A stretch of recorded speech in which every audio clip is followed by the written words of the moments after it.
Hai, selamat sore. Assalamualaikum warahmatullahi wabarakatuh. Semoga rekan-rekan semua dalam keadaan yang prima dan sehat di sore ini. Kita lanjutkan materi minggu lalu. Kalau kita baca di literatur bisnis, buku-buku bisnis ya, berbicara tentang bisnis, tentang CEO rule, COO rule, CFO rule, dan lain-lainnya.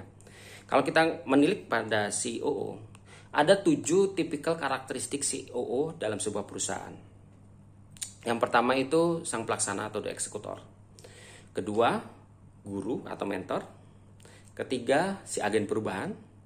Keempat, the other half. Kelima, partner. Keenam, sang pewaris. Dan yang terakhir 7 adalah the most valuable player. Tapi dari semua literatur itu tidak ada menjelaskan atau bahkan menekankan satu tipe atau satu jenis CEO ini adalah yang the best di antara semuanya. Di antara sisanya 6 tadi, nggak ada.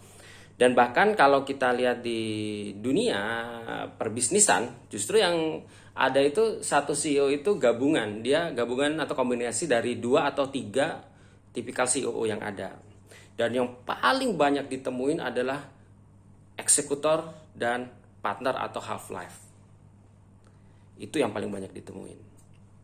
Dan kalau kita ngomongin faktor usia dan pengalaman, jika ada perbedaan antara CEO dan CEO-nya, itu juga berpengaruh pada tipikal CEO yang ada di situ. Kalau misalnya gini, kalau CEO-nya lebih senior daripada CEO-nya, dia akan cenderung menjadi mentor bagi CEO-nya.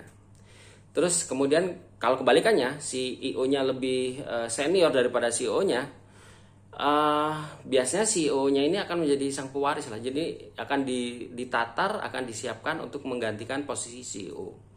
Dan ini paling sering terjadi di bisnis-bisnis perusahaan atau perusahaan-perusahaan keluarga yang sifatnya keluarga atau dimiliki oleh sebuah keluarga. Nah, dari itu semua sebenarnya yang terpenting itu kalau pengen bisnisnya itu berjalan lancar, sukses, berkesinambungan, dan tentunya kelangsungan hidup bisnisnya itu panjang, itu sebenarnya tergantung sama kunci komunikasi ataupun hubungan terbaik antara CEO dan CEO-nya itu tadi, seperti yang kita bahas minggu lalu.